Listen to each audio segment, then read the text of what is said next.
Mikel Arteta is facing backlash following Arsenal's 2-0 defeat to Newcastle in the Carabao Cup semi-final first leg. Let's react to it all. If you're new to the channel, please hit the subscribe button. We're almost on 500. But yeah, I'm a bit sad. My beloved Arsenal lost 2-0 to Newcastle. And Mikel Arteta's press conference doesn't cover himself in any glory. But we lost 2-0 to Newcastle. And I'm going to discuss a few things that really wound me up about Mikel Arteta. Let's get into it. Best managers mentioned the ball in this competition. I know it's not an excuse, but what is the issue with it? No, it's just different. It's just different, very different to the Premier League ball, and you have to adapt to that because it flies different. When you touch it, the grip is very different as well. So you adapt to that. The guy's not even made an excuse about it. He just explained the differences between the Premier League ball and the Carabao Cup ball. He's not even said that's why we lost. I don't get how the media, TikTokers, social media stars love clickbaiting people into believing that Arteta blamed the ball when the journalist has gone out there looking for a clickbaity response. Brother, you know what annoys me about these journalists? They ask the stupidest questions for this type of reaction. That's not proper journalism, man. I got a degree in multimedia sports journalism, and if I was there asking Mikel Arteta the questions, I'd be like, what can you do to do better at Manchester United when you play them in the FA Cup on Sunday than you did today? What can you do better? It's as simple as, will you try and sign a player this January?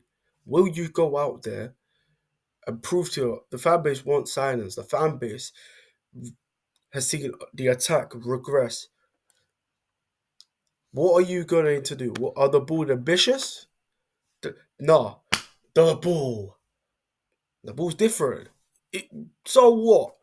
Okay, Mikel Arteta, granted, he should not entertain that sort of question. But what sort of question is that? You look at Andrew over here. Andrew will probably give you the most sarcastic response there is. People will say, oh, he is making excuses. Why are you defending him? All right, here are 5 things that have annoyed me about Mikel Arteta this season. Number 1, the substitutions in yesterday's game. Bringing on Zinchenko in the 80th minute for him to get a yellow card. Number 2, not bringing on Raheem Sterling and Mikel Merino. Mikel Merino signed for 30 million to battle for aerial duels. Yet the midfield of Newcastle handled Arsenal like it was easy. And Mikel Merino scored in important games already for Arsenal this season. He's come in and he's had chances. He's in the right place at the right time. Yeah, you don't bring him on. But as for Raheem Sterling, one of the most experienced footballers at Arsenal in the Premier League, scoring match-winning goals, always in the right place at the right time, not even given a sniff. Yet Kai Havertz, who was ill prior to the game, unavailable for Brentford and the draw on the weekend, misses a sitter, having a sitter missed, having a poor performance. Martinelli can't score a one-on-one.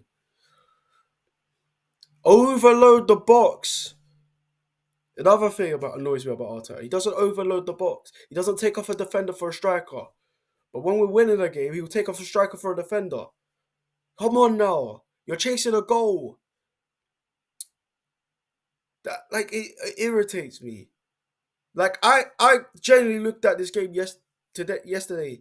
I felt to myself, if we don't win 2-0, Newcastle have a major chance to go through because of St. James's Park. Because their fan base they're passionate. They take the game to Arsenal. The fans take it to Arsenal. They give it, they're the 12th man, and they were the 12th man yesterday because the fan base decided to be too entitled for themselves and not even cheer on the team. If you're not going to do that, don't go to games. If you're going to leave in the 75th minute, don't go to games.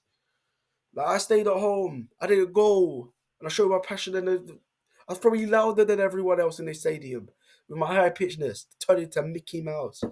Mikel Arteta doesn't cover himself in glory because he's not even addressed not getting a striker in the window. You know? He's not even addressed that yet. That's the full thing that's annoying me about him. And he's very pragmatic. But to counterattack that, people will say, the style of players got worse.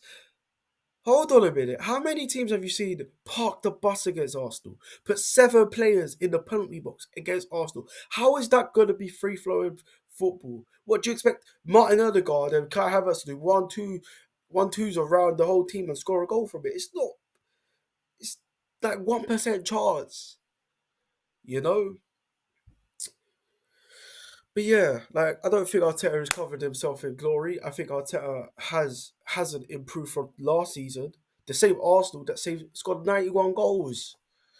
But we're not praising Arteta for that. We're mocking him. We'll address that in another video later on. So make sure you like the video, subscribe. There's my reaction to Mikel Arteta. Even given because I'm Arteta in, but I can criticize him for some of the stuff he says and the tactics he does. It's as simple as that. People are too, oh yeah, Arteta in, and too, Arteta out, when you gotta be in the middle, centre midfield settings. But yeah.